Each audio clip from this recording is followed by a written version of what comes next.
सदाशिवसमारम्भां शङ्कराचार्यमध्यमाम् अस्मदाचार्यपर्यन्तां वन्दे गुरुपरम्पराम्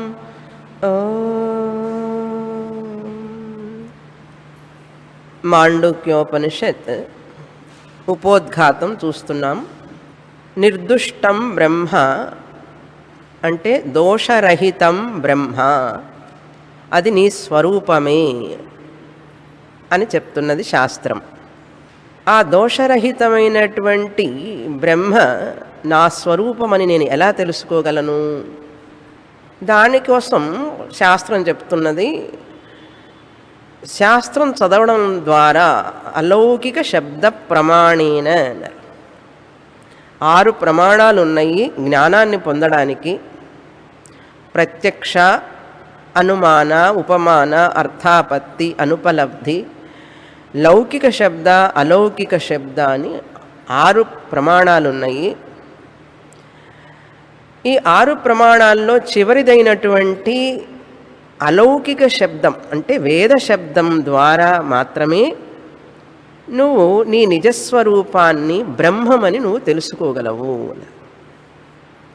అలౌకిక శబ్దం మహావాక్యం అని అర్థం. వేద అంతభాగ మహావాక్యం అలౌకిక శబ్దం. దాని ద్వారా మనం ఈ యొక్క అహం బ్రహ్మాస్మి అనే జ్ఞానాన్ని మనం పొందగలం. ఈ అలౌకిక వాక్యం మహావాక్యాన్ని మనం తెలుసుకోవాలి అంటే ఎలా తెలుసుకోవాలి? తాత్పర్యం, నిర్ణయం, దానికి కొరకు 6 లింగాలు చెప్పబడినాయి. ఒక గురువుగారి దగ్గరికి వెళ్ళి నువ్వు ఆ గురువుగారు ఈ 6 లింగాలను ఉపయోగిస్తూ చెప్పాలి. ఉపక్రమోపసంహారో అభ్యాసో పూర్వతాఫలం అర్థవాదోపపత్తి చ లింగం తాత్పర్య నిర్ణయే. పోయిన వారం అవన్నీ చెప్పాను. ఈ 6 లింగాలని ఉపయోగిస్తూ ఆ గురువుగారు తాత్పర్య నిర్ణయం చేయాలి. ఇలా 6 లింగాల ద్వారా నువ్వు చేసే శ్రవణమే శ్రవణం. ఆ గురువుగారు ఇటువంటి పద్ధతిలో నీకు నేర్పితే నీకు జ్ఞానం వస్తుంది అని క్రిందటి వారం చూసాం. అలా శ్రవణం చేయడం దేని కొరకు అంటే ఆత్మ అజ్ఞానం పోవడానికి శ్రవణం అన్నారు. అజ్ఞాన నివృత్తయే శ్రవణం అన్నారు. శ్రవణం మాత్రమే కాదు, మననం కూడా చెయ్యాలి. మననం అంటే సందేహాలు పోయే వరకు మనం తిరిగి తర్కం ద్వారా, తర్క సహాయంతో, అంటే లాజిక్ అంటారు, యుక్తి సహాయేన, శృతి సమ్మత యుక్తి సహాయేన మననం చెయ్యాలి. మననం అయిన తర్వాత ఎంతకాలం చెయ్యాలి అంటే టైం చెప్పలేం. ఒక్కొక్క వ్యక్తి యొక్క సామర్థ్యాన్ని బట్టి ఉంటుంది. సంశయ నివృత్తి అంటారు. సంశయంతో కూడిన జ్ఞానం జ్ఞానం కాదు కదా. సంశయరహిత జ్ఞానం ఓన్లీ జ్ఞానం అంటే సంశయం లేనటువంటి డౌట్ ఫ్రీ నాలెడ్జ్ అంటారు. అలా మననం చేసిన తర్వాత నిధిధ్యాసనం చేయాలి. జ్ఞాన మార్గంలో 3 మెట్లు. జ్ఞాన మార్గానికి 3 మెట్లు: శ్రవణం, మననం, నిధిధ్యాసనం అన్నారు. శ్రవణం, మననం, నిధిధ్యాసనం. శ్రవణం అజ్ఞాన నివృత్త్యర్థం, మననం సంశయ నివృత్త్యర్థం. మరి నిధిధ్యాసనం దేనికి అంటే విపరీత భావన నివృత్త్యర్థం. మనలో విపరీత భావనలన్నీ పోవడానికి. మననం వరకు నేను క్రిందటి వారం చెప్పాను. ఇప్పుడు నిధిధ్యాసనం ఎలా చేయాలి అని చెప్తాను. నిధిధ్యాసనం అనేటువంటిది మన శాస్త్రంలో కొన్ని మెట్లు చెప్పబడినాయి. అందులో కూడా నిధిధ్యాసనం ఒక జ్ఞాని యొక్క జీవితాన్ని అనుసరిస్తూ ఇమిటేట్ చేయడం అన్నమాట. ఇమిటేట్ ద జ్ఞాని. అందరినీ అనుకరిస్తుంటాం కదా మనం. ముముక్షు అయిన వాడు జ్ఞానిని అనుకరించాలి. భగవద్గీత చదివేటప్పుడు 2వ అధ్యాయంలో చెప్పాను, యాని స్థితప్రజ్ఞస్య లక్షణాని తాని ముముక్షోః సాధనాని అని. ఏవైతే స్థితప్రజ్ఞుడికి జ్ఞానికి లక్షణములో అవే ముముక్షువుకి సాధనాలుగా ఉండాలి.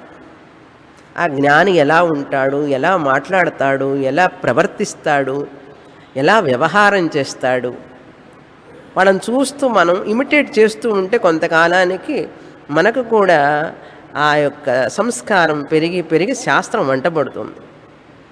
ఇది నిధిధ్యాసనంలో మొదటి మెట్టు. ఇట్లా చేయడం కూడా నిధిధ్యాసనం, మొదటి రకం నిధిధ్యాసనం. తర్వాత రెండవ విధమైనటువంటి నిధిధ్యాసనం ఏమిటంటే శాస్త్రంతోనే ఉండాలి ఎప్పుడు. అంటే శాస్త్రం టచ్ లేకుండా ఉండకూడదు. ఏమంటే టచ్ అంటే పుస్తకం పక్కన పెట్టుకుంటే రోజు మాండుక్యోపనిషత్ ఇలా టచ్ చేసుకుంటే సరిపోతుందా అంటే కాదు. ప్రతిరోజు చదవడం, క్యాసెట్లు వినడము, సీడీలు వినడము, గురువుగారి క్లాస్కి వెళ్ళడము, లేకపోతే మనంతట మనం మళ్ళీ మళ్ళీ తిరిగి తిరిగి చేసుకోవడం, శాస్త్రంలోనే ఉండాలి ఎప్పుడు. అంటే గ్యాప్ రాకూడదు, లాంగ్ గ్యాప్ రాకూడదు. 3 నెలలు అయింది క్లాస్కి వెళ్ళి, 4 నెలలు అయింది పుస్తకమే తెలియలేదు, అలా ఉండకూడదు. శాస్త్రంతోనే ఉండాలి ఎప్పుడు. ఒకవేళ ఊరికి వెళ్ళారనుకోండి, అమెరికా వెళ్ళారు, లండన్ వెళ్ళారు, 6 నెలలు వెళ్ళి తీరాలి కదా, అది కంపల్సరీ. ఏం చేయాలంటే సీడీలన్నీ మోసుకు వెళ్ళాలి. అక్కడికి వెళ్ళి సీడీలు వింటూ కూర్చోవాలి. ఏదో విధంగా శాస్త్రంలో ఉంటూ ఉండడం రెండవ పద్ధతి నిధిధ్యాసనం. తచ్చింతనం తత్కథనం అన్యోన్యత్ తత్ప్రబోధనం అంటారు. అదే చింతన చేస్తూ ఉండాలి, అదే మాట్లాడుతూ ఉండాలి. అలా ఉంటూ ఉంటే నిధిధ్యాసనంతో సమానం. మూడవ రకమైనటువంటి నిధిధ్యాసనం ఏమిటంటే సమాధి అభ్యాస రూప నిధిధ్యాసనం అన్నారు. కృష్ణ పరమాత్మ 6వ అధ్యాయంలో భగవద్గీతలో చెప్పారు. అది సమాధి అభ్యాస రూప నిధిధ్యాసనం అంటే ఏమిటి? శాస్త్రం వింటున్నప్పుడు, విన్న తర్వాత కూడా, అన్ని ఉపనిషత్తులు విన్న తర్వాత కూడా ఒక చోట కూర్చొని ప్రతిరోజు ఒక 20 నిమిషాలు శుచౌ దేశే ప్రతిష్టాప్య స్థిరమాసనం ఆత్మనః అని చెప్పి కృష్ణ పరమాత్మ అన్ని మెట్లు చెప్పారు. కూర్చున్న తర్వాత మనోబుద్ధి అహంకార చిత్తాని నాహం, నేను శరీరాన్ని కాదు, పంచకోశ విలక్షణ, అవస్థాత్రయ సాక్షి. తత్వబోధ అంతా నెమరు వేసుకోవాలి. అది తత్వబోధంలో ఏం చెప్పబడింది? పంచకోశ విలక్షణ అహం బ్రహ్మ, ఆత్మ, అవస్థాత్రయ సాక్షి, జాగ్రత్త అవస్థ, స్వప్నావస్థ, సుషుప్తి అవస్థని సాక్షిగా చూసేవాణ్ణి నేను అని చెప్పి అలా ధ్యానం చెయ్యాలి. ఇది సమాధి అభ్యాస రూప నిధిధ్యాసనం. ఇంగ్లీష్లో చెప్పాలంటే వేదాంతిక్ మెడిటేషన్ అంటారు. వేదాంతిక్ మెడిటేషన్, షార్ట్ ఫామ్లో వేదిక్ మెడిటేషన్ అన్నారు. వేదిక్ నుంచి మొదలుపెట్టి వేదాంతిక్లోకి వెళ్ళాలి. వేదాంత ధ్యానం. అందుకని రామధ్యానం, కృష్ణ ధ్యానం ఇంకేం ఉండవు. మనం రామధ్యానం, కృష్ణ ధ్యానం దాటి వచ్చేసాం. ఏమండి ఇంకా వేదాంతానికి వచ్చిన తర్వాత రామధ్యానం, కృష్ణ ధ్యానం వద్దా, చెయ్యకూడదా అని అడిగితే ఏం చెప్పాలి? రామధ్యానం, కృష్ణ ధ్యానం మొదటి మెట్టు, ఏకరూప ధ్యానం. అది అయిన తర్వాతనే నువ్వు అనేక రూప ధ్యానానికి వచ్చావు, విశ్వరూపానికి. అది అయిన తర్వాత అరూప జ్ఞానానికి వస్తున్నావు. ఇప్పుడు ఇక్కడికి వచ్చిన తర్వాత మళ్ళీ రామధ్యానం అంటే గో బ్యాక్, అంటే డీప్ ప్రమోషన్ అనమాట. డీప్ ప్రమోషన్ అవుతుంది. కనుక అహంగ్రహ ఉపాసన లాగానే ఆత్మధ్యానం చేయాలి. నేనే ఆత్మస్వరూపాన్ని అని చెప్పి ధ్యానం చేయడం, ఇది మూడవ మెట్టు. నాలుగవ రకమైనటువంటి నిధిధ్యాసనం ఏమిటంటే బ్రహ్మాభ్యాస రూప నిధిధ్యాసనం. బ్రహ్మాభ్యాస రూప నిధిధ్యాసనం అంటే నడిచేటప్పుడు, తినేటప్పుడు, మాట్లాడేటప్పుడు ప్రతి క్షణం నేను ఆత్మ అని జ్ఞాపకం చేసుకుంటూ ఉండాలి. పశ్యన్ శృణ్వన్ స్పృశన్ జిఘ్రన్ అశ్నన్ గచ్చన్ స్వపన్ శ్వసన్ ప్రలపన్ విసృజన్ గృహన్ ఉన్మిషన్ నిమిషన్నపి. ఎక్కడో విన్నట్టుగా ఉన్నదే అన్న 5వ అధ్యాయంలో కృష్ణ పరమాత్మ చెప్తారు. నడిచేటప్పుడు, తినేటప్పుడు, మాట్లాడేటప్పుడు ఎప్పుడూ కూడా ప్రతిక్షణం నేను ఆత్మనే అనేటటువంటి జ్ఞానం ఉండాలి. అది బ్రహ్మాభ్యాస రూప నిధిధ్యాసనం. అలా ఏదో కొద్ది మందికి మాత్రమే ఉంటుంది, ఎంతో ఉత్తమ అధికారులకు మాత్రమే అది. సామాన్యంగా అందరూ నిధిధ్యాసనం కూర్చొని చేయాల్సిందే, వింటూ ఉండాలి శాస్త్రం. ఒక్కసారి వింటే సరిపోదండి తత్వబోధ. ఒక్కసారి వినడం వల్ల ఉపనిషత్తు భగవద్గీత జ్ఞానం రాదు. పునః పునః పౌనఃపుణ్యేన శ్రవణం కుర్యాత్. 5 సార్లు తత్వబోధ, 5 సార్లు ముండకోపనిషత్తు, 5 సార్లు భగవద్గీత. స్వామిని మీరు 5 సార్లు చెప్తారా అని అడగండి. నేను ఒక్కసారే చెప్తాను, కానీ మీరు సీడీలు వినాలి, క్యాసెట్లు కానీ వినడం, లేకపోతే మీ నోట్స్ రాసుకున్నది చదువుకోవడం, తిరిగి తిరిగి చెయ్యాలి. అలా చేయిస్తున్న వాళ్ళు ఎవరన్నా ఉంటే చాలా సంతోషం, చెయ్యకపోతే చెయ్యండి ఇప్పుడు. అప్పుడు మూడోసారి వినేటప్పుడు తత్వబోధ ఇప్పుడు కానీ అర్థమవుతుందండి అంటాం. ముండకోపనిషత్, కేనోపనిషత్, కఠోపనిషత్, రోజు ఇదే పని. ఉదయం సాయంత్రం దాకా ఏం చేస్తాం? సాంబారు రసం కాసేపే కదా పెడతాం, వంట అయిన తర్వాత వింటూ ఉండడం. ఇవన్నీ కూడా నిధిధ్యాసనానికి మనకు పద్ధతులు చెప్పారు. ఇలా ఎవరైతే చేస్తారో వాళ్ళకి త్వరగా అహం బ్రహ్మాస్మి నిష్ఠ వస్తుంది. చేసిన వాళ్ళకి నిష్ఠ వస్తుంది. లేకపోతే టీవీ చూస్తూ కాసేపు సీరియల్ చూస్తూ అప్పుడప్పుడు క్లాసు, ఒక వారానికి ఒకసారి స్వామిని వస్తారు, నమస్కారం చేసి పూలు పండ్లు ఇచ్చేసి కాస్త 4 మాటలు చెవిలో వేసుకుని వెళ్తామంటే నెక్స్ట్ బర్త్ అని అర్థం. అలా చేసేవాళ్ళకి నెక్స్ట్ బర్త్. అందుకని శ్రద్ధతో అదే పనిగా చదువుతూ చదువుతూ వింటూ ఉండాలి. అలా చేసే వాళ్ళకి మాత్రమే మోక్షం వస్తుంది. చెప్పాలి కదా, ఉన్న విషయం చెప్పేస్తున్నాను. స్వామిని ముందే మీరు చెప్పలేదనకూడదు, మళ్ళీ తర్వాత 10 సంవత్సరాల తర్వాత. ఇప్పుడు నేను చెప్పింది జ్ఞాపకం ఉండాలి కదా. మీరు చెప్పలేదని అనరనుకోండి, మీరు డైరెక్ట్గా ఎన్నోసార్లు చెప్పాను అని అప్పుడప్పుడు గుర్తు చేస్తూ ఉంటాను మళ్ళీ మళ్ళీ. సరే, ఈ విధంగా నిధిధ్యాసనం చెప్పిన తర్వాత మరొక ప్రశ్న వస్తుంది. మరొక ప్రశ్న ఏమిటంటే, ఏమండి ఈ వేదవాక్యం శబ్దం కదా, శబ్దమే కదా అది. ఆ శబ్దం మనకు ఈ బ్రహ్మ నేనే అని ఎట్లా తెలియజేస్తుంది అనే ప్రశ్న. ఒక శబ్దం, ఒక పదం, అహం నేను, బ్రహ్మ అది ఒక పదం, అహం అనేది ఒక పదం, వర్డ్ అంటారు. పదం అంటే వర్డ్. బ్రహ్మ బ్రహ్మను, అస్మి అయి ఉన్నాను. గురువుగారు ఏం చెప్తున్నారు? తత్ త్వం అసి, ఆ బ్రహ్మము నువ్వే అంటున్నారు గురువుగారు. ఈ పదాల వల్ల నేను బ్రహ్మననే అనుభవం నాకు ఎట్లా వస్తుంది అని ప్రశ్న. నేను బ్రహ్మానని నాకు ఎలా తెలుస్తుంది అంటే, ఒక పదం వల్ల తెలియడానికి మార్గం ఉన్నదా బ్రహ్మని గురించి అంటే, శాస్త్రం మళ్ళీ ఇంకొక అంటే లోతైనటువంటి ఒక గంభీరమైనటువంటి విషయాన్ని చెప్పబోతున్నది శాస్త్రం. ఒక పదం ఒక వస్తువును గురించి చెప్పాలి అంటే, మనకు జ్ఞానాన్ని ఇవ్వాలి అంటే దానికి కొన్ని లక్షణాలు ఉండాలి. 5 నియమాలు ఉన్నాయి.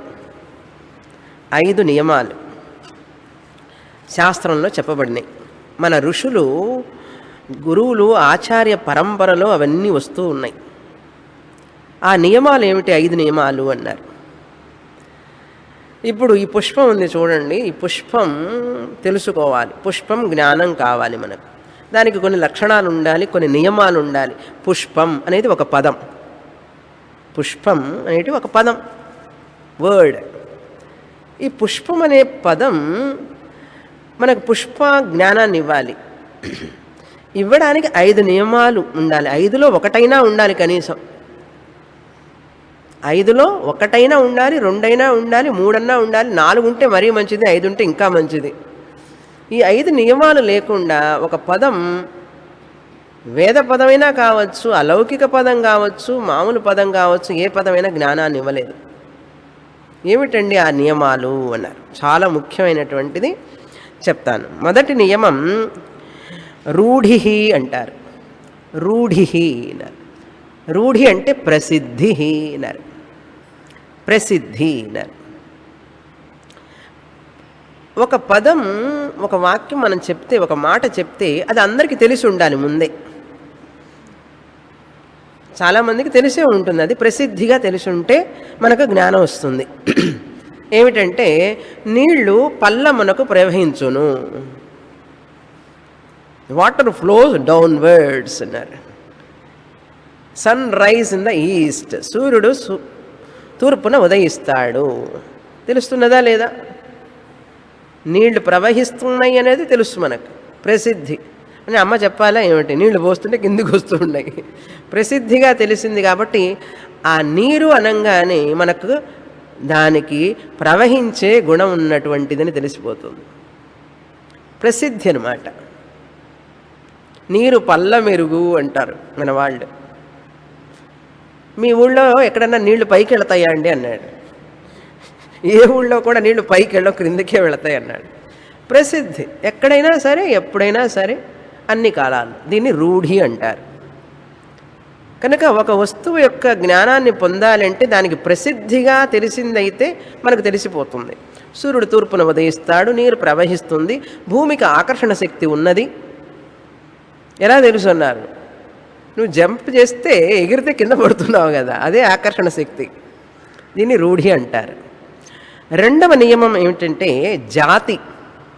ఒక పదాన్ని మనం తెలుసుకోవాలంటే ఒక జాతికి సంబంధించింది అయి ఉంటే కూడా తెలుస్తుంది. ఇప్పుడు ఒక వ్యక్తిని చూస్తాం, ఆ వ్యక్తిని చూసి ఏ జాతికి చెందిన వాళ్ళు అంటే, ఒక వస్తువుని ఒక మనిషిని కనుక తెలుసుకోవాలి అంటే వాళ్ళ జాతి తెలియాలి మనకు.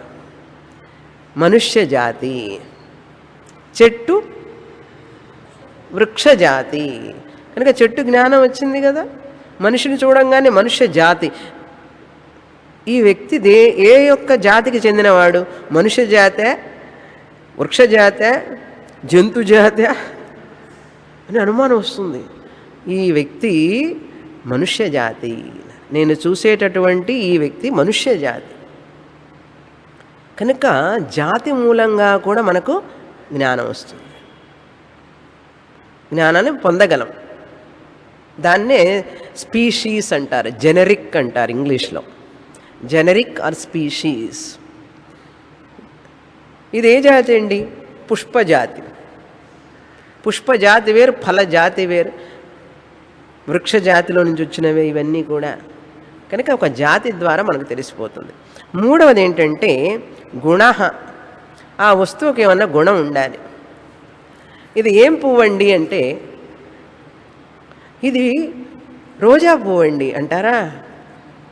అనరు. మల్లెపువ్వుకి కొన్ని గుణాలు ఉన్నాయి, అది తెల్లగా ఉంటుంది. ఎర్ర మల్లెపూలు చూసారు ఎక్కడన్నా? తెల్ల మల్లెపువ్వు ఉన్నారు, ఒక వాసన ఉన్నది, దానికి గుణం ఉన్నది. సో గుణం ద్వారా కూడా మనం తెలుసుకోవచ్చు కదా, గుణం ద్వారా కూడా తెలుసుకోవచ్చు. ఒక వస్తువుని తెలుసుకోవాలంటే దాని యొక్క గుణం ద్వారా మనం తెలుసుకోగలుగుతాం. ఎలాగంటే ఒక వ్యక్తి ఉన్నాడనుకోండి, ఆ వ్యక్తి ఒక 10 మంది ఉన్నారు. ఇప్పుడు ఆ 10 మంది మనుషులే, మనుష్య జాతే. కానీ నేను ఒక వ్యక్తిని మాత్రమే నేను పిలవాలి. ఆ మనిషిని పిలుచుకురా అంటే ఏ మనిషిని పిలుచుకొస్తారు? ఏమంటే 10 మంది ఉన్నారండి, అక్కడ ఎవరిని పిలవాలి? మనుష్య జాతే. కానీ ఎవరిని పిలవాలి అంటే ఆ పొడుగ్గా ఉన్నాడే ఆయన్ని పిలుచుకురా అన్నా. అంటే టాల్ పర్సన్ అన్నాడు. 5 అడుగుల 11 అంగుళాలు అన్నాడు. 1 అంగుళం తక్కువ 6 అడుగులకి. 5 అడుగుల 11 అంగుళాలు, ఆడు పొడుగ్గా ఉన్నాడు, ఆయన్ని పిలుచుకురా అన్నారు. అదేమైంది అప్పుడు? పొడుగు అనేటువంటిది గుణం. చూసారా? ఒక విషయాన్ని మనం గ్రహించాలి అంటే దానికి గుణం అన్నా ఉండాలి. ఇప్పుడు పొడుగ్గా ఉన్నవాళ్ళు చాలామంది పొడుగ్గానే ఉన్నారు. అందులో ఏ పొడుగాయనా అంటే, ఏ పొడుగాయనా అంటే ఎట్లా చెప్తామంటారు? ఆ కర్ర పట్టుకున్నాడే దండీ పురుష అన్నాడు. అక్కడ గ్రూపు మనుషుల్లో కూడా పొడుగ్గా ఉన్న వాళ్ళల్లో కూడా కర్ర పట్టుకొని ఉన్నాడే ఆయన్ని పిలుచుకురా అన్నాడు. అది సంబంధ అంటాం, అది తర్వాత చెప్తాను. 4వది ఏంటంటే క్రియ. పొడుగ్గానే ఉన్నారు, బాస్కెట్బాల్ వాళ్ళందరూ పొడుగ్గానే ఉంటారు. వాడిని పిలుచుకురా అంటే ఎవరిని పిలుచుకొస్తామని, అందుకని ఆ పరిగెత్తే ఆయన్ని పిలుచుకురా అన్నాడు. పరిగెత్తుతున్నాడే ఆయన్ని పిలుచుకురా అన్నాడు. అప్పుడు ఏమిటి? క్రియ. క్రియ ద్వారా కూడా మనం తెలుసుకోవచ్చు. ఒక క్రియ ద్వారా, పని ద్వారా కూడా మనం తెలుసుకోవచ్చు. ఇప్పుడు 4-5 కార్లు వస్తూ ఉంటే రంగు ద్వారా అది మా కారు, ఎర్ర కారు మా కారు అంటారు. గుణం అంటే స్పీడ్గా వస్తుంది చూసా, అది మా కారు అంటారు. అంటే పని అన్నమాట. పని ద్వారా మనం తెలుసుకుంటాం. 5వది ఏంటంటే సంబంధం. సంబంధం అంటే ఏమిటి? రిలేషన్ అన్నమాట.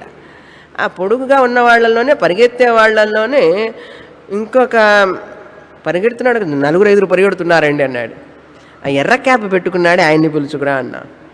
మనుష్య జాతి మాత్రమే సరిపోదు, పొడుగ్గా ఉండాలి, గుణం ఉండాలి, క్రియ, పరిగెడుతూ ఉన్నటువంటి క్రియ ఉండాలి. మరి 4-5 పరిగెడితే ఎట్లా తెలుసుకుంటావు అంటే ఆ ఎర్ర టోపీ పెట్టుకున్నాడే ఆయన్ని పిలుచుకురా అన్నా. ఒకళ్ళు బ్లూ టోపీ పెట్టుకున్నాడు, ఒకడు వైట్ టోపీ పెట్టుకున్నాడు. అంటే సంబంధ. ఆ టోపీకి ఆయనకి సంబంధ. ఆ సంబంధం వల్ల కూడా మనం కొన్ని విషయాలు తెలుసుకోవచ్చు. మొత్తం ఎన్ని ఇప్పుడు? 5. రూఢి, జాతి, గుణ, క్రియ, సంబంధ. ఈ 5 నియమాలు ఉంటే ఒక విషయాన్ని గురించి మనం తెలుసుకోగలుగుతాం. ఇప్పుడు బ్రహ్మాన్ని తెలుసుకోవాలంటే ఏమున్నాయి ఇందులో 5 అంటే అదృష్టమో దురదృష్టమో 5 నియమాలు లేవు బ్రహ్మానికి. బ్రహ్మం ప్రసిద్ధంగా తెలిసినవాడు కాదు, పాపులర్లీ నాట్ నోన్. ఏమంటే మీకు తెలుసా బ్రహ్మం? అమ్మ మీకు తెలుసా బ్రహ్మం అంటే, బ్రహ్మం ఎవరండి? మాకు బ్రహ్మే కానీ బ్రహ్మ తెలియదు అన్నా. బ్రహ్మ అండి, మాకు బ్రహ్మ తెలియదు అంటారే కానీ ప్రసిద్ధి కాదు కదా బ్రహ్మం. ప్రసిద్ధి అయితే కొంచెం మంది ఎందుకు వస్తారు క్లాసుకి? అందరూ వచ్చేవాళ్ళే. అందుకని ప్రసిద్ధి కాదు బ్రహ్మం, తెలియదు అందరికీ. అంతేకాదు బ్రహ్మానికి జాతి ఉన్నదా ఏమిటి అంటే, ఇప్పుడు అనేక జాతులు ఉంటే ఒక జాతి బ్రహ్మం సంబంధించున్నాడు బ్రహ్మ అని చెప్పచ్చు. మనుష్య జాతి ఉన్నది, వృక్ష జాతి ఉన్నది, పశు జాతి ఉన్నది, జంతు జాతి ఉన్నది, కీటక జాతి ఉన్నది. ఇట్లా జాతులు అనేక ఉండడం వల్ల ఈ పర్టిక్యులర్ జాతి అని చెప్పగలమండి. బ్రహ్మము ఒక్కడే. ఇంకా ఆయనకి జాతి ఉంటుంది, ఒక్కడే కదా బ్రహ్మం. అన్నమాచార్య కీర్తనలో ఏం పాట? బ్రహ్మం ఒక్కటే, పరబ్రహ్మం ఒక్కటే. అంటే బ్రహ్మానికి జాతి ఉంటుందా? అప్పుడు జాతి లేదు, ప్రసిద్ధి లేదు, రూఢి లేదు, జాతి లేదు.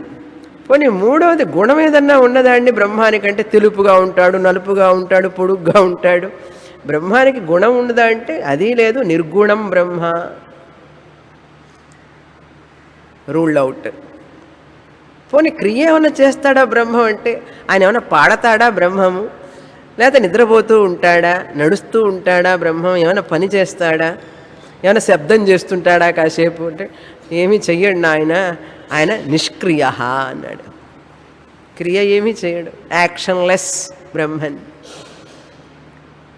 4వ పాయింట్ కూడా రూల్డ్ అవుట్. పోనీ బ్రహ్మకి ఏమైనా సంబంధం ఉందా ఎవరితో అన్నా? కొంచెం మాయతో కూడా కాస్త సంబంధం ఉండుంటే, ఆయనకి మాయతో సంబంధం ఉంది చూసారండి, ఆయన బ్రహ్మం అని చెప్పచ్చు. అది కూడా లేదు. మాయ లాంటితో కూడా సంబంధం లేకపోవడం అసంగ అన్నారు. సంగము లేదు. ఏమండి, ప్రసిద్ధి కానటువంటి, జాతి లేనటువంటి, గుణం లేనటువంటి, నిష్క్రియుడైనటువంటి, అసంగుడైనటువంటి బ్రహ్మాన్ని మనం ఎలా తెలుసుకుంటాం? కూర్చో. అటువంటి బ్రహ్మాన్ని మనం ఎలా తెలుసుకుంటాం అని ప్రశ్న వస్తుందా రాదా? 5 నియమాలు ఉంటేనే ఒక విషయాన్ని తెలుసుకోగలం అని చెప్పన్నారు. 5 నియమాల్లో ఒక్కటి కూడా లేదు బ్రహ్మానికి. ఇంకా బ్రహ్మాన్ని తెలుసుకుంటామని చెప్పి కూర్చోబెట్టి ఉపన్యాసం చెప్తున్నారే మీరు. 10 ఏళ్లుగా చెప్తున్నారు, 13 ఏళ్లుగా చెప్తున్నారు. 13వ సంవత్సరం అండి మనం చదవడం ఇక్కడ. 13 ఏళ్లుగా మీరు వస్తున్నారు, నేను వస్తున్నాను. 5 నియమాలు లేవు, బ్రహ్మాన్ని గురించి తెలియజేస్తామంటున్నారు. మీరంతా కూడా మోసం చేస్తున్నారు అని అడుగుతారు జనం. అంటే అక్కడ చెప్తుంది శాస్త్రం, బ్రహ్మ అనుభవం అనేటువంటిది, జ్ఞానం రావడం అనేటువంటిది, ఒక విషయాన్ని తెలుసుకోవడం అనేటి శాస్త్రం ఏం చెప్తుంది? 4-5 సమాధానాలు చెప్తుంది శాస్త్రం దానికి. ఇప్పుడు 5 నియమాలు అర్థమైనాయి కదా. 5 నియమాలు లేవు కదా బ్రహ్మానికి. అయినప్పటికీ కూడా నువ్వు బ్రహ్మని తెలుసుకోగలవు అని అంటుంది శాస్త్రం. ఎలా అంటే ఇలా అని చెప్పాలి. ఇప్పుడు మనం సమాధానం చెప్పాలి. చాలామంది అంటారు బ్రహ్మ లేదు, ఏం లేదు, బ్రహ్మను తెలుసుకోవడం కష్టం, అదంతా మనకు సాధ్యం కాదంటారు.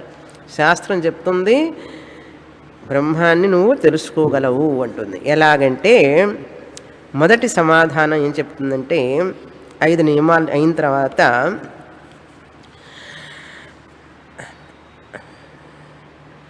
ఆ బ్రహ్మము తెలుసుకోవాలి అంటే మొదటి నియమం సమాధానం ఏంటంటే శబ్ద ప్రవృత్తి నిమిత్తాని అంటారు. వీటన్నింటిని 5 ఏమంటారంటే శబ్ద ప్రవృత్తి నిమిత్తాని. ఇంతకుముందు ఎప్పుడు చెప్పలేదు ఏ ఉపనిషత్తుకి నేను. ఇది మాండుక్యం కదా, ఎంఫిల్ కోర్సు లాంటిది. శబ్ద ప్రవృత్తి. ప్రవృత్తి అంటే పని. పని అంటే దాని వైపుకు నడిపించడం. ప్రవృత్తి అంటే ఏంటి? అటువైపు నన్ను నడిపించడం. ఒక శబ్దం మనలో ఒక ఆలోచన కలుగజేస్తుంది. పుష్పం అని నేను అనగానే శబ్దం అది. అదేం పని చేస్తుంది? ఏం పుష్పం అని చూసేటట్లు చేస్తుంది మిమ్మల్ని. పుష్పం అన్నారే, ఏం పుష్పం అనే ప్రశ్న వస్తుంది. మల్లె పుష్పం, మల్లె పువ్వు. ఏమండి ఏం మల్లె పువ్వు? గుండు మల్లె పువ్వా, ఒంటి రెక్క మల్లె పువ్వా? ప్రశ్నలు వస్తాయా రా? అది ప్రవృత్తి అంటారు దాన్ని. ఆకాంక్ష అంటారు. నిమిత్తం అంటే ఏమిటి? కారణం. శబ్ద ప్రవృత్తి నిమిత్తాని అన్నారు. ఒక శబ్దం ప్రవృత్తి కలిగించాలి అంటే ఒక వ్యక్తిలో నిమిత్తం అంటే దానికి కారణాలు ఈ 5 నియమాలు. ఈ 5 ఏమంటారు? శబ్ద ప్రవృత్తి నియమాః. శబ్ద ప్రవృత్తి నిమిత్తాని. నిమిత్తం అంటే కారణం. కనుక ఈ 5 నియమాలు శబ్ద ప్రవృత్తి నిమిత్తాన్ని. బ్రహ్మంలో శబ్ద ప్రవృత్తి నిమిత్తం లేదు అన్నారు. అయినప్పటికీ బ్రహ్మాన్ని గురించి చెప్తాం. ఎలా?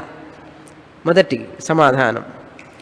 ఇక్కడ 4 సమాధానాలు చెప్పబోతున్నాం. చాలా ముఖ్యమైనటువంటి సమాధానాలు. బాగా నిటారుగా కూర్చొని వినాలి, స్ట్రైట్గా.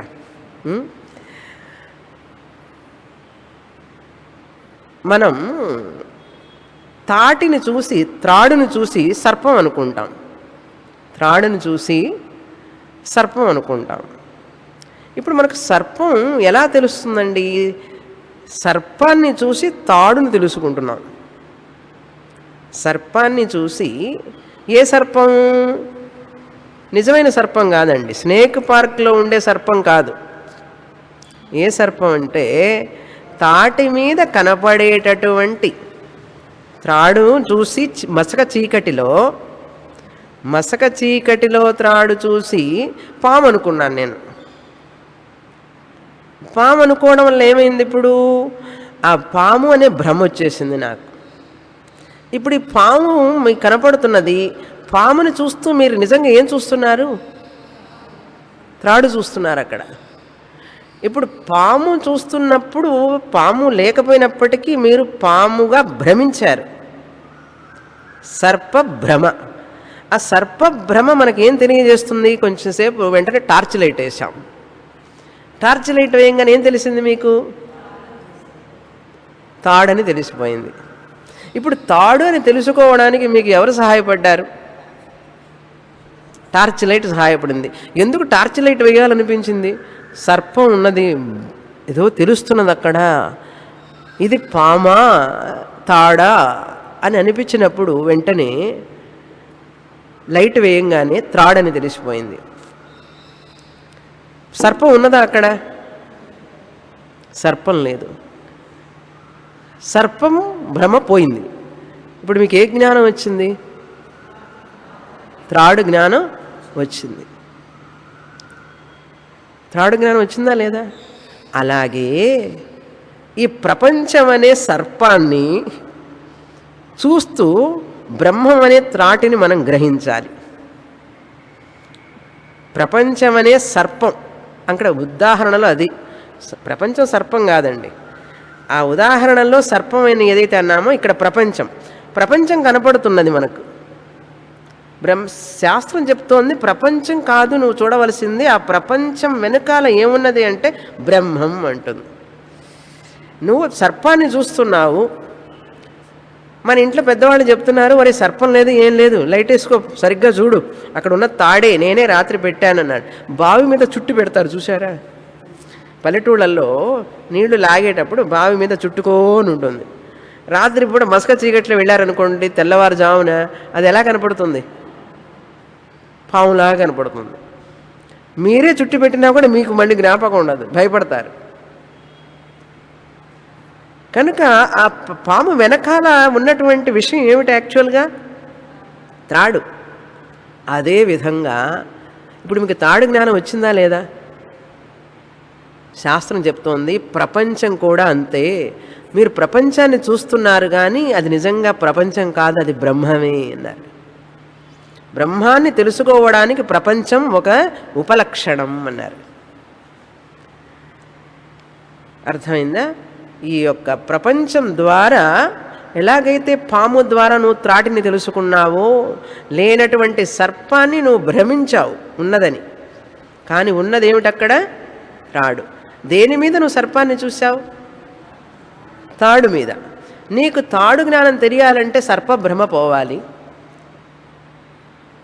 తాడు జ్ఞానం రావాలంటే సర్పభ్రమ పోవాలి. సర్పభ్రమ ఉన్నంతసేపు త్రాటు జ్ఞానం రాదు. మళ్ళీ ఒకసారి చెప్తాను, సర్పభ్రాంతి, ఇది సర్పము అని భావన ఉన్నంతసేపు మీకు త్రాటి జ్ఞానం వస్తుందా? రాదు. అదే విధంగా ఇది ప్రపంచం, ప్రపంచం నేను చూస్తున్నాను, ఈ ప్రపంచం అంతా మనుషులు నామరూపాలు మీరు సత్యం అనుకున్నంతసేపు మీకు బ్రహ్మజ్ఞానం రాదు. అక్కడ త్రాటి జ్ఞానం రావడానికి, సర్పజ్ఞానం పోవడానికి, సర్పభ్రమ పోవడానికి ఏం చేశారు? లైట్ వేశారు. ఇక్కడ ప్రపంచ భ్రమ పోవడానికి, బ్రహ్మజ్ఞానం రావడానికి ఏం చేయాలి? ఏం టార్చ్ లైట్? శాస్త్రం టార్చ్ లైట్. శాస్త్రం టార్చ్ లైట్ వేయాలంటే టార్చ్ లైట్ స్విచ్ ఎక్కడుందో మీకు తెలియదు, దాన్ని వేయడానికి గురువు గారు కావాలి. శాస్త్రాన్ని గురువు గారు ఉపయోగించి ఆ టార్చ్ లైట్ వేస్తే ఆ బ్రహ్మన్ మనకు తెలుస్తుంది. కనుక ఇప్పుడు ప్రపంచం ఉన్నదా? లేదు. బ్రహ్మమే నువ్వు ప్రపంచంగా చూస్తున్నావు, కనుక భ్రమలో ఉన్నావు అన్నారు. ఇది సమాధానం. అర్థమైందా? చాలా బాగా అర్థమైందా? రెండో సమాధానం చూడండి ఎలా చెప్తుందో. ఒక ఇంటి అడ్రస్ వెతుక్కుంటూ వెళుతున్నాం మనం. ఒక అడ్రస్, వారి ఇంటికి వెళ్ళాలి నేను. వారి అడ్రస్ ఎలా కనుక్కోవాలి? ఆ స్ట్రీట్లో అన్ని ఇళ్ళు ఒకే రకంగా ఉన్నాయి. ఫలానా వారి ఇంటికి వెళ్ళాలి నేను, నెంబర్ తెలియలేదు, ఆయన ఇల్లు ఎక్కడండి అని అన్నారు. ఎక్కడ ఉంటుంది అంటే ఒకే రకంగా ఉన్న ఇళ్ళన్నీ కూడా. అంటే ఆయన ఫలానా పేరు మాత్రం చెప్పాడు, ఏమండి ఫలానా ఇంటికి వెళ్ళాలి, సుబ్రహ్మణ్యం గారి ఇంటికి వెళ్ళాలండి అన్నాడు. ఎక్కడండి సుబ్రహ్మణ్యం గారి ఇల్లు అంటే ఒక వ్యక్తి చూపిస్తాడు. ఆ కాకి కూర్చొని ఉంది చూసావా ఆ ఇంటి మీద, ఆ కాకి కూర్చున్న గృహమే సుబ్రహ్మణ్యం గారి ఇల్లు అన్నాడు. కాకవత్ గృహం అన్నాడు. ఆ కాకి కూర్చున్నప్పుడు చూపించాడు. ఓహో అట్లాగా. అటుపక్క ఇటుపక్క కాకులు లేవండి, ఒకే ఇంటి మీద కాకి కూర్చోను. కాకవత్ గృహం. అప్పుడు ఈయన ఇంటికి వెళ్ళాడు. సుబ్రహ్మణ్యం గారు ఉన్నారంటే ఉన్నానయ్యా అన్నాడు. అబ్బా, ఇప్పుడు ఆ సుబ్రహ్మణ్యం గారి ఇల్లు కనుక్కోవడానికి ఎవరు సహాయపడ్డారు? కాకి. రెండో రోజు వచ్చాడు అనుకోండి, మళ్ళీ కాకి కోసం కూర్చొని చూస్తూ ఉంటాడు. రెండో రోజు వచ్చాడు సుబ్రహ్మణ్యం గారి ఇంటికి, అయ్యో ఇవాళ కాకి లేదే సుబ్రహ్మణ్యం గారి ఇంటి మీద, ఎలా పోయేది ఇంటికి అని డౌట్ వస్తుందా? నిన్న చూశాను కదా కాకి ఉన్నప్పుడు, అదే ఇల్లు ఈ ఇల్లు అన్నాడు. కాకవత్ గృహం. ఇప్పుడు ఆ ఇంటి జ్ఞానం వచ్చిందా లేదా? అదేవిధంగా ఈ బ్రహ్మం ఎవరు అంటే దేహవత్ బ్రహ్మ అని చెప్పచ్చు. కాకవత్ గృహంలాగా తటస్థ లక్షణం, దేహంలో లభించేవాడే బ్రహ్మం అన్నాడు. బ్రహ్మం ఎక్కడుంటాడండి అన్నాడు. నీ హృదయంలోనే ఉంటాడు. హృద్దేశే అర్జున తిష్టతి అన్నాడు. పంచకోశ నిహితం అన్నారు. యో వేద నిహితం గుహాయాం పరమే వ్యోమన్ అంటే ఈ పంచకోశాల లోపల నిహితంగా గుహలో ఉన్నటువంటి వాడు ఎవరైతే ఉన్నాడో ఆయన బ్రహ్మమని తెలుసుకో అన్నాం. తైత్రీయంలో చదివామా? గుర్తున్నదా? అన్నమయ కోశ, ప్రాణమయ కోశ, మనోమయ కోశ, మర్చిపోవడానికి అంత సమయం కూడా లేదు. ఈ ఉపనిషత్తుకు ముందు చదివిన ఉపనిషత్తు కనుక 5 కోశాల లోపల ఎవరైతే లభిస్తూ ఉన్నాడో నేను నేను నేను అంటూ వాడే బ్రహ్మమని తెలుసుకో అన్నారు. గుణం అక్కర్లేదు, క్రియ చెయ్యక్కర్లేదు, జాతి అక్కర్లేదు, సంబంధం అక్కర్లేదు. కానీ ఆ కాకవత్తి గృహం అన్నట్లుగా ఎలా తెలుసుకున్నావో పంచకోశంలో నిహితమైనటువంటి వాడే బ్రహ్మం అన్నాడు. ఇంకా బ్రహ్మాన్ని తెలుసుకున్న తర్వాత ఈ పంచకోశాలు పట్టుకుంటూ కూర్చోవాల్సిన పని లేదు. కాకి కాకి కాకి అని ఆలోచిస్తారా? బ్రహ్మాన్ని తెలుసుకున్న తర్వాత ఆ కాకి థ్యాంక్స్ చెప్తారా లేదా మనసులో? ఓ కాకా నీకు థ్యాంక్స్ అమ్మా, ఈ ఇల్లు చెప్పావు అన్నట్లుగానే ఈ పంచకోశాలనేటే కాకి థ్యాంక్స్ చెప్పాలి. ఎలా అంటే దీని ద్వారా నేను బ్రహ్మాన్ని గ్రహించాను, ఈ శరీరం ద్వారా, ఈ మనస్సు ద్వారా, ఈ బుద్ధి ద్వారా ఈ బ్రహ్మాన్ని గ్రహించగలిగాను కనుక పంచకోశ నిహితం బ్రహ్మ అన్నారు. ఎక్కడున్నాడు బ్రహ్మం? పైన క్రింద అక్కడెక్కడ చూడకూడదు, ఈ శరీరంలోనే ఉన్నాడు. ఎలా ఉన్నాడు? నేను నేను నేను అంటూ ఉన్నాడు. అహం అహం అహం అహమహమితి అన్నారు. హృదయ కుహర మధ్యే కేవల బ్రహ్మమాత్రం అహమహమితి సాక్షాదాత్మరూపేణ భాతి. సాక్షాత్ ఆత్మరూపంగా తెలుస్తున్నాడు నేను అనే విధంగా. అట్లా తెలుస్తున్నప్పటికీ కూడా మనం ఎంత తెలివిగల వాళ్ళమంటే ఏదో విధంగా తెలుసుకోకుండా మేనేజ్ చేస్తున్నాం మనం. ఇంతటి తెలుస్తున్నప్పటికీ కూడా అది మన గొప్పతనం అండి. సరే, దీన్నే తటస్థ లక్షణం అంటారు. తైత్రీయ ఉపనిషత్తులో చెప్పాను తటస్థ లక్షణం. తర్వాత 3వ మెట్టు చెప్తున్నారు. ఎలా తెలుసుకోవచ్చు బ్రహ్మనంటే, ఒక వస్తువు అది కంటికి కనపడకపోయినా కూడా అది లేదు అనే దాని ద్వారా తెలుసుకుంటున్నావు. అనుపలబ్ధి అంటారు. ఒక వస్తువు లేకపోయినప్పుడు కూడా దాని జ్ఞానం వస్తున్నదా లేదా? ఒక వస్తువు అనుపలబ్ధి అంటే అభావం. అభావం అంటే లేకపోవడం. దాని జ్ఞానం వస్తుంది. ఇప్పుడు ఒక తల్లి పిల్లవాడికి చెప్తోంది, అరే ఆ ఖాళీ గ్లాస్ తీసుకురా అంటుంది. ఖాళీ గ్లాస్, ఎంటీ గ్లాస్. ఆ ఖాళీగా ఉన్న గ్లాస్లో ఏముంటుందండి? ఖాళీగా ఉంటుంది. ఏమీ లేని గ్లాసులో ఏమీ లేని దాన్ని తీసుకురా అంది. వాడికి జ్ఞానం వచ్చిందా లేదా? అనుపలబ్ధి. అది ఏమీ లేదు అందులో చూస్తే, అయినా వాడికి జ్ఞానం వచ్చింది. అంటే ఏమీ లేనటువంటి దాన్ని ఖాళీ గ్లాస్ అన్నప్పుడు కూడా వాడికి జ్ఞానం వచ్చింది అన్నాడు. అట్లాగే బ్రహ్మం మనకు కంటికి కనపడకపోయినప్పటికీ కూడా, చెవులకు వినపడకపోయినప్పటికీ కూడా ఆ బ్రహ్మాన్ని నువ్వు ఎట్లాగైతే ఇక్కడ ఏమున్నది అంటే కుండ లేదు అంటారు. కుండ లేదు అంటారు. ఎక్కడ? డెస్క్ మీద. కుండ లేదు కదా? కుండ ఉన్నదా డెస్క్ మీద? పువ్వులు ఉన్నాయి కానీ కుండ లేదు. ఇప్పుడు కుండ లేదు అన్నప్పుడు మీకు ఏం జ్ఞానం వచ్చింది? కుండ లేదు అనే జ్ఞానం వచ్చింది. అట్లయితే బ్రహ్మ లేదు అనే జ్ఞానం వచ్చేస్తుందండి అన్నాడు. ఉదాహరణ ఎక్స్టెండ్ చేయకూడదు. ఎలాగైతే ఇక్కడ జ్ఞానం వచ్చిందో, ఏమీ లేదు, ఇది కాదు ఇది కాదు బ్రహ్మం అని చెప్పేటప్పుడు ఆ ఏది లేదు లేదని ఏదంటున్నాడో వాడే బ్రహ్మం అని తెలుసుకుంటాడు. లక్షణావృత్తి అంటారు దీన్నే. భాగత్యాగ లక్షణావృత్తి, ఇంప్లికేషన్ అంటారు. దానికి ఇంకొక ఉదాహరణ మీకు అర్థం కావాలంటే, క్లాస్ అయిపోయిన తర్వాత మీరు ఒక స్టూడెంట్ని అడుగుతారు, నువ్వు ఎక్కడికి వెళ్తున్నావు అని అడుగుతారు. అంటే అర్థం ఏమైపోయింది తెలుసా మీకు? క్లాస్ అయిన తర్వాత నువ్వు ఎక్కడికి వెళుతున్నావు, ఎటువైపు వెళుతున్నావు అని అడుగుతారు. అంటే అర్థం ఏమిటి? నేను ఫలానా వైపు పెడుతున్నానని మీరు చెప్పరు. ఎక్కడ డ్రాప్ చేయాలి నిన్ను అని అడుగుతారు. అడుగుతారా లేదా? ఆవిడ అడిగిందా నిన్ను డ్రాప్ చేయమని? అడగలేదు కదా. కానీ ఆవిడ అడిగిన ప్రశ్న ఏమిటి? మీరు ఎటువైపు వెళుతున్నారంది. ఆ ఎటువైపు వెళుతున్నారు అన్నప్పుడు, which side you are going అన్నప్పుడు మీరేం సమాధానం ఇవ్వాలి? I'm going such and so అని, ఈ సైడ్ వెళ్తాను ఆ సైడ్ వెళ్తాను చెప్పాలి. మరి మీరేం చెప్పారు? నేను డ్రాప్ చేస్తాను, నేను అటువైపు వెళుతున్నాను అన్నారు. అంటే అడగకపోయినప్పటికీ కూడా మీరు అర్థం చేసుకున్నారా లేదా? ఏమండి ఎలా అయిందండి మీకు జ్ఞానం వచ్చిందండి? ఆ జ్ఞానం ఆవిడ అడగనటువంటి విషయాన్ని మీకు జ్ఞానం ఎట్లా వచ్చిందండి అన్నారు. వస్తుందండి అది అంతే అన్నారు. బ్రహ్మం కూడా అంతే. దీన్ని లక్షణ అంటారు. దానికి ఇంకొక ఉదాహరణ పురాణాల్లో చెప్తాను. రాముల వారిని ఎవరు నీ భర్త అని సీతను అడుగుతున్నప్పుడు, సీతాదేవి అనసూయ అత్రి మహర్షి ఆశ్రమానికి వెళ్ళినప్పుడు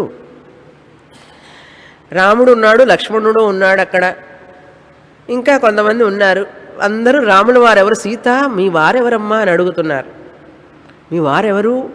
అక్కడ చాలామంది మగవాళ్ళు నుంచొని ఉన్నారు, మీ వారెవరో చెప్పమ్మా అంటే, ఆ రోజుల్లో స్త్రీలు చూపించరు కదా భర్త చూపించి ఆయనే మా ఆయన అని చెప్తారా? ఆ రోజుల్లోనండి చెప్పరు. సీత సిగ్గుపడింది చెప్పకుండా.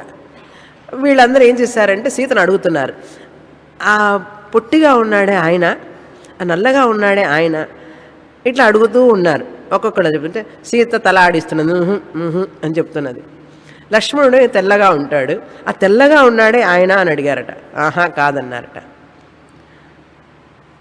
ఆజానుబాహుడుగా ఉన్నాడు ఒక ఆయన, చేతులు మోకాళ్ళ దాకా ఉన్నాయి, పొడుగ్గా ఉన్నాడు ఆయన, నీలంగా కనపడుతున్నాడే ఆయన అంటే ఏం మాట్లాడలేదుట. తల కూడా ఆడించలే. అక్కడంతా తల అట్లా ఇట్లా అన్నది, ఇక్కడ ఏంటి ఇట్లా కూడా అనలే, మెదలకుండా ఉన్నది సీత. మౌన వ్యాఖ్య ప్రకటిత పరబ్రహ్మతత్వం యువానం. చెప్పకుండానే చెప్పడం, చూసారా? ఇంప్లికేషన్ అంటారు. టెల్లింగ్ వితౌట్ టెల్లింగ్ అన్నారు. ఏమిటండి ఈ పద్ధతి అన్నారు. ఇదేనండి పద్ధతి, శాస్త్ర పద్ధతి ఇలా ఉంటుంది. కనుక ఇవన్నీ అర్థం చేసుకోవడానికి కొంచెం మేధస్సు కావాలి. మీలాంటి వాళ్ళు స్టూడెంట్స్ ఉంటే వాళ్ళందరికీ అర్థం అవుతుంది. సరే, కనుక అనుపలబ్ధి, తర్వాత లక్షణావృత్తి, వీటి ద్వారా బ్రహ్మాన్ని తెలుసుకోగలం. 5 శబ్ద ప్రవృత్తి నియమాలు లేనప్పటికీ కూడా, శబ్ద ప్రవృత్తి నిమిత్తాలు లేనప్పటికీ కూడా బ్రహ్మని తెలుసుకోగలము. ఎలాగైతే కొన్ని విషయాలు మనం తెలుసుకుంటున్నామో అదే విధంగా తెలుసుకుంటామన్నాం. అదా విల్ మేనేజ్ టు అండర్స్టాండ్ అన్నారు. అందుకే చాలామందికి బ్రహ్మాన్ని గురించి తెలియదు. ఇప్పుడు అర్థమైందా? ఇవన్నీ చెప్పాలి శాస్త్రం. ఇది కాళ్ళు పరంపర అంటారు. ఈ పరంపర లేకుండా ఎవరు పడితే వాళ్ళు చెప్పలేరు. చెప్పినా అర్థం కాదు. అర్థమైనట్లుంటుంది కానీ బ్రహ్మజ్ఞానం రాదు. జ్ఞానం వచ్చినట్లుంటుంది కానీ నిష్ఠ రాదు. అందుకే మనుష్యాణం సహస్రేషు కశ్చిత్ యతతి సిద్ధయే అన్నారు కృష్ణ పరమాత్మ. సరే, తర్వాత ఇప్పుడు 5 ప్రవృత్తి నిమిత్తాలు అయిపోయినాయి. తర్వాత ఏమిటి అంటే జ్ఞానం 2 విధాలు. జ్ఞానం 2 విధాలు, పరోక్ష జ్ఞానం, అపరోక్ష జ్ఞానం. బ్రహ్మ ఉన్నాడు అంటుంది శాస్త్రం. ఉన్నాడు అన్నంత మాత్రాన మనకేమిటి ప్రయోజనం? కుంభమేళా చూపిస్తున్నారు టీవీలో, వింటున్నాం న్యూస్ పేపర్లో, కుంభమేళా బాగుంది, బాగా జరుగుతుంది అన్నారు. పరోక్ష జ్ఞానమా అపరోక్ష జ్ఞానమా? పరోక్ష జ్ఞానం, ఇండైరెక్ట్ నాలెడ్జ్. ఎన్ని పేపర్లు విన్నా, ఎంత టీవీలో చూసినా మీకు వచ్చిన జ్ఞానం కుంభమేళా గురించి. ఇప్పుడే కదా అయింది కుంభమేళా. ఆ కుంభమేళా గురించి వచ్చిన జ్ఞానం పరోక్ష జ్ఞానం. ఎప్పుడు ప్రత్యక్ష జ్ఞానం వస్తుంది మీకు? అపరోక్ష జ్ఞానం అంటే ప్రత్యక్ష జ్ఞానం, డైరెక్ట్ నాలెడ్జ్ ఎప్పుడు వస్తుంది? అక్కడికి వెళ్ళాలి, వెళ్ళి చూస్తేనే మీకు అపరోక్ష జ్ఞానం వస్తుంది. బద్రీనాథ్ అంటారు, అది చూస్తే కదా మనకు తెలుస్తుంది. నేను ఇప్పుడు ఈ పువ్వు చూపిస్తాను మీకు. ఈ పువ్వు మంచి వాసన అని అన్నాను, మంచి వాసన వస్తుంది, నాకు తెలుస్తుంది. మీకు ఇప్పుడు పరోక్ష జ్ఞానం అపరోక్ష జ్ఞానమా? నాకు అపరోక్ష జ్ఞానం, నేను చూశాను వాసన ప్రత్యక్షంగా. మీకు పరోక్ష జ్ఞానం. కనుక జ్ఞానంలో ఏ జ్ఞానం గొప్పది? అపరోక్ష జ్ఞానం, పరోక్ష జ్ఞానం జ్ఞానమే కాదు. అందుకని మీరు అక్కడికి వెళ్ళే వరకు మీకు నిద్ర పట్టదు. ఏమోనండి, టీవీలో చూసా కానీ డైరెక్ట్గా వెళితే కానీ నాకు అని అనిపిస్తుంది. గోదావరి పుష్కరాలు వస్తున్నాయి, అంటే టీవీలో చూస్తున్నావు కదా, తిరుపతి బాలాజీని టీవీలో చూస్తున్నావు కదా. లేదండి, టీవీలో చూసినా కూడా ఇది పరోక్షమే కదా, అపరోక్షంగా చూడాలన్న, డైరెక్ట్గా చూడాలి. అందుకని మ్యాంగో జ్యూస్ స్వీట్గా ఉంది అంటే ఎట్లా తెలుస్తుంది? నాకు ఇవ్వండి, తాగి చూస్తానంటారు. కనుక మీకు ఏ జ్ఞానం అయితే ఇష్టపడతారు, అపరోక్ష జ్ఞానం అయితే ఇష్టపడతారు, కానీ పరోక్ష జ్ఞానానికి ఇష్టపడం కదా. అర్థమైందా? కనుక అపరోక్ష జ్ఞానం కావాలి. ఆ అపరోక్ష జ్ఞానం పొందాలి అంటే ఇక్కడ వేదాంతం వాక్య బోధ చెప్తుంది. బ్రహ్మ అనుభవం పొందాలి అంటే ఇది అపరోక్షంగానే అందరికీ బ్రహ్మ అనుభవం ప్రతివారికి ఉన్నది అంటుంది శాస్త్రం. శాస్త్రం ఏం చెప్తుంది? బ్రహ్మ అపరోక్షం అన్నారు. ఎలా తెలుసండి మీకన్నారు? శాస్త్రం చెప్తోంది, జాగ్రత్త అవస్థ, స్వప్న అవస్థ, సుషుప్తి అవస్థ, 3 అవస్థలు ఉన్నాయి మనకు. ద్వైత అనుభవం, అద్వైత అనుభవం. బ్రహ్మ అనుభవం అనేటువంటిది అద్వైత అనుభవం. బ్రహ్మ అనుభవం అద్వైత అనుభవం. ఉదాహరణకి జాగ్రత్త అవస్థ ఉన్నారు. ఇప్పుడు మీరు ఏ అవస్థలో ఉన్నారు? తమిళ అవస్థ, తెలుగు అవస్థ తీసుకోవాకండి. సంస్కృతంలో జాగ్రత్త అవస్థ అంటే మెలకుని ఉన్న స్థితి, వేకింగ్ స్టేట్ కదా. ఇప్పుడు అందరూ మీరు వేకింగ్ స్టేట్లోనే ఉన్నారా? అబ్బా, ఇప్పుడు ఈ జాగ్రత్త అవస్థలో ఉన్నప్పుడు ఆయన పురుషుడు, ఈమె స్త్రీ, ఇవి పుష్పాలు, ఇది మైకు, ఇవన్నీ భేదాలు తెలుస్తున్నాయి కదా. దీన్నే ద్వైతం అంటాం. ఇప్పుడు మీకు ఏ అనుభవం వస్తున్నది? నేను జాగ్రత్త అవస్థలో మా భర్త గారు, మా భార్య, మా పిల్లలు, అనేకమైనటువంటి అనుభవాలు వస్తున్నాయి మీకు. ఆ అనుభవం అంటే ఏమిటి? ఎక్స్పీరియన్స్, జ్ఞానం.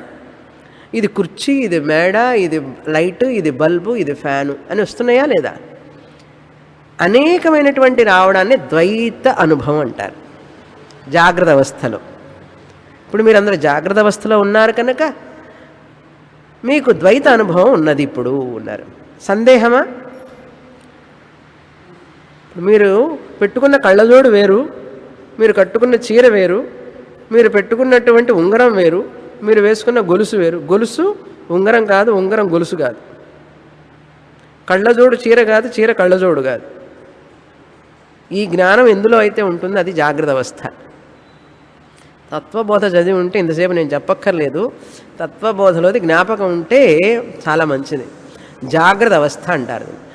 మరి రెండో అవస్థ ఏమిటండి? రాత్రి నిద్రపోయేటప్పుడు కల వస్తుంది, స్వప్న అవస్థ అన్నారు. స్వప్నంలో కూడా ద్వైతం ఉంటుందా, ఉండదా? ద్వైతం ఉంటుంది. అంటే ఏమిటి? కలలో కూడా మీ అబ్బాయి కనపడతాడు, అమ్మాయి కనపడుతుంది, కారు కనపడుతుంది, ఇల్లు కనపడుతుంది. స్వప్నంలో కూడా ద్వైతం ఉంది. భేదాలు కనపడుతున్నాయి కదా. వాళ్ళు కనపడితే పర్వాలేదండి, పిల్లి కనపడుతుంది, పులి కనపడుతుంది అన్నాడు. ఏవైనా కనపడవచ్చు, ద్వైతం ఉంది కదా. కానీ ఆ స్వప్నం అయిపోయిన తర్వాత బాగా గాఢ నిద్రలోకి జారుకుంటారు. అక్కడ ద్వైతం ఉన్నదా? గాఢ నిద్రలో, deep sleep is there duality అన్నారు. ఇన్ డీప్ స్లీప్ అక్కడ మా అబ్బాయి జ్ఞాపకం రాడు, అమ్మాయి జ్ఞాపకం రాదు, భార్య భర్తని, ఇళ్ళని, కారుని ఏమి జ్ఞాపకం లేవే, అన్నీ మర్చిపోయినాను. మీ శరీరం జ్ఞాపకం ఉందా పోనీ అంటే అది కూడా జ్ఞాపకం లేదండి అన్నాడు. పోనీ నువ్వు నిద్రపోతున్నావని నీకు జ్ఞాపకం ఉందా నిద్రపోయేటప్పుడు అంటే అది కూడా లేదండి అన్నాడు. అంటే ద్వైతం ఉన్నదా అక్కడ? ద్వైతం లేదు అంటే ఏమున్నది అక్కడ? అద్వైతం. మీరు ఉన్నారా లేదా అక్కడ? ద్వైతం లేకుండా మీరు ఉన్నారా లేదా? ద్వైతముల అనుభవం లేకుండా ఎవరైతే ఉన్నారో వాడే బ్రహ్మం. అర్థమైందా? అద్వైత అనుభవం ఉన్నదా లేదా మీకు ఇప్పుడు చెప్పండి. గాఢ నిద్రలో మీకు అద్వైత అనుభవం ఉన్నదా లేదా? పట్రిమండ్రం అంటే భేదం లేకుండా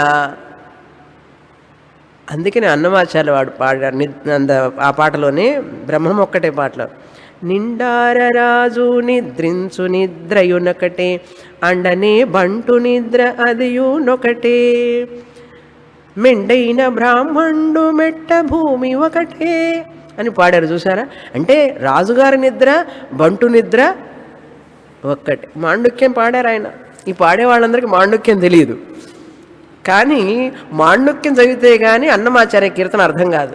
ఇక్కడ ఆంధ్ర ఎక్కడ చూసినా అన్నమాచార్య కీర్తనే ప్రాపగేషన్ అన్నమాట. ఒక్క పాటలో వేదాంతం మొత్తం చెప్పారు ఆయన. బ్రహ్మం ఒక్కటే, పరబ్రహ్మం ఒక్కటే, తందనాన భళ తందనాన. నిండార రాజు నిద్రించు నిద్రయునొకటే అండనే బంటు నిద్ర అదియునొకటే అంటే ఏమిటి? అద్వైత అనుభవ అన్నారు. ఇప్పుడు మీకు బ్రహ్మ అనుభవం కావాలా సపరేట్గా? ప్రతిరోజు రాత్రిపూట నిద్రలో బ్రహ్మ అనుభవం వస్తూనే ఉన్నది కనుక మనకు బ్రహ్మ అనుభవం, we are not lacking Brahman experience. అంటే ఏమిటి? బ్రహ్మ అనుభవం లేకపోవడం అనేటువంటిది ఎవరికీ లేదు. మరి ఏమిటండి లేదన్నాడు.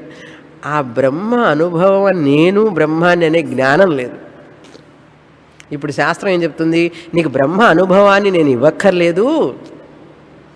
శాస్త్రం చూడండి ఇంటెలిజెంట్గా ఏం చెప్తుందో, నువ్వు బ్రహ్మమే, నీకు బ్రహ్మ అనుభవం రోజు వస్తున్నది నిద్రలో. అన్ని ఉపనిషత్తుల్లో మాట్లాడుతుంది ఈ విషయం.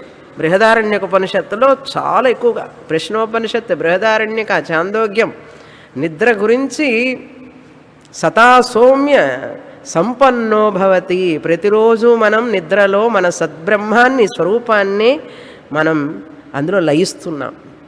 కానీ బ్రహ్మ అనుభవం ఉన్నప్పటికీ కూడా నేను ఆ బ్రహ్మాన్ని అని మనకు తెలియదు. ఇప్పుడు మీకు అజ్ఞానం ఉన్నదా? బ్రహ్మ అనుభవం లేదా? జ్ఞానం లేదా? బ్రహ్మ అనుభవం లేదా? బ్రహ్మ జ్ఞానం లేదా? మనకు బ్రహ్మ అనుభవం లేదా? జ్ఞానం లేదు.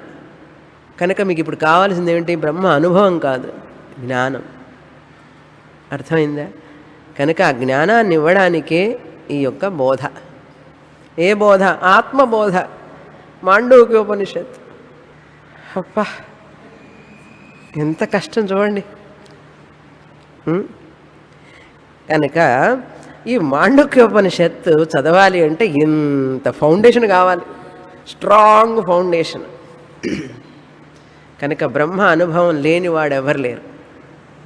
ప్రతి వ్యక్తికి బ్రహ్మ అనుభవం ఉన్నది, కానీ ఆ బ్రహ్మను నేనే అనే జ్ఞానం లేకపోవడం వల్ల శాస్త్రం జ్ఞానాన్ని ఇస్తున్నది, కానీ బ్రహ్మ అనుభవాన్ని ఇవ్వాల్సిన పని లేదు. శబ్ద ప్రవృత్తి నియమాలు నిమిత్తాలు లేకపోయినప్పటికీ కూడా బ్రహ్మం అనేది ఇప్పుడు ఆ నిద్రలో నేను ఉన్నాను, అపరోక్షంగా అద్వైత అనుభవం ఉన్నది. పరోక్షమా అపరోక్షమా? పరోక్షంగా ఉన్నదా ఆ అనుభవం?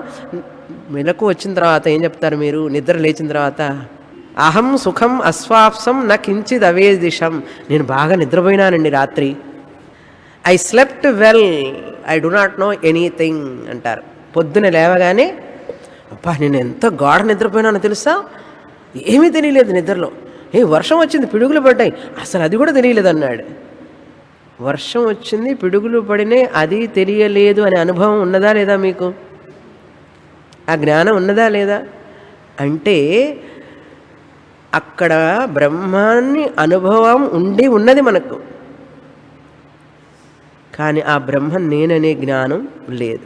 అందుకని ఉపనిషత్తు చెప్తుంది అది నేను ఉన్నాను నిద్రలో రాత్రి. శరీరం మర్చిపోయినప్పటికీ కూడా, అన్నీ మర్చిపోయినప్పటికీ కూడా నేనున్నాను అనేది పరోక్ష అనుభవమా అపరోక్ష అనుభవమా? పరోక్షం అంటే ఇండైరెక్ట్ అండి, అపరోక్షం అంటే డైరెక్ట్. ఇప్పుడు నేను బాగా నిద్రపోయినా అనేటువంటిది పరోక్ష అనుభవమా ప్రత్యక్షం అపరోక్ష అనుభవమా? అపరోక్ష అనుభవం, డైరెక్ట్ ఎక్స్పీరియన్స్. మీకు ఎలా తెలుసు? మీరే కదా చెప్తున్నారు బాగా నిద్రపోయినానని. అపరోక్ష అనుభవం. కనుక అపరోక్ష అనుభవమే జ్ఞానం. అర్థమైందా? ఆ అపరోక్ష జ్ఞానాన్ని ఇవ్వడానికి శాస్త్రం ముందుకు వస్తున్నది. ఇప్పుడు మన ముందుకి రెడీయా అని అడుగుతున్నారు. మాండూక్యోపనిషత్తు చదవడానికి రెడీగా ఉన్నారా అని. త్వరగా చెప్పండి స్వామిని 3 వారాల నుంచి మా సస్పెన్స్లో పెడుతున్నారు. మాండూక్యోపనిషత్ అన్నారు, ఇంకా కాలేదు, ఉన్నది. ఇప్పుడు మాండూక్యోపనిషత్ అనేది చాలా చిన్న ఉపనిషత్తు, పెద్ద బ్యాక్గ్రౌండ్ అయిపోయిందండి ఉపోద్ఘాతం. ఇప్పుడు ఉపనిషత్తులోకి వస్తున్నాం. మాండూక్యోపనిషత్తు అనేటువంటిది ఒక చిన్న ఉపనిషత్తు, 12 మంత్రాలే. అన్నిటికంటే చిన్న ఉపనిషత్తు, 12 మంత్రాలు. చెప్పాను కదా, ఊసి ముడగాయ అంటారు వాళ్ళు తమిళంలో. అదే పిచ్చి మిరపకాయ, చిన్న మిరపకాయ, చిన్నదే కానీ కారం, కొరికితే కారం. అదేవిధంగా మాండూక్యోపనిషత్తు ఊసి ముడగాయ లాంటిదని చెప్పాను. ఈ మాండూక్య ఉపనిషత్తు మండూక అనే ఋషి ఈ మంత్రాలన్నీ విన్నారు, మంత్రద్రష్ట ఆయన. మాండూక్య ఉపనిషత్తు అని పేరు ఎందుకు వచ్చిందంటే మండూక అనే ఋషి ఈ మంత్రాలన్నిటిని కూడా విని మనకు అందించారు. మండూక, మండ్ అంటే ఆనందం అని అర్థం, ఆనందాన్ని ఇచ్చేవాడు అని అర్థం. మండ్ ధాతు, మండయతి అంటే ఆనందమునిచ్చేవాడు.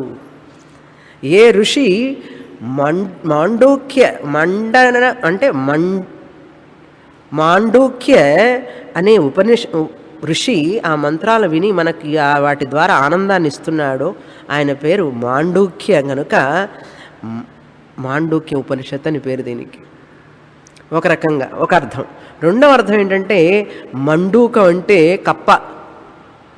కప్ప ఏం చేస్తుంది, ఇక్కడ ఉన్నది అక్కడికి గంతేస్తుంది, అక్కడి నుంచి మళ్ళీ ఇంకో గంతేస్తుంది, మండూకం.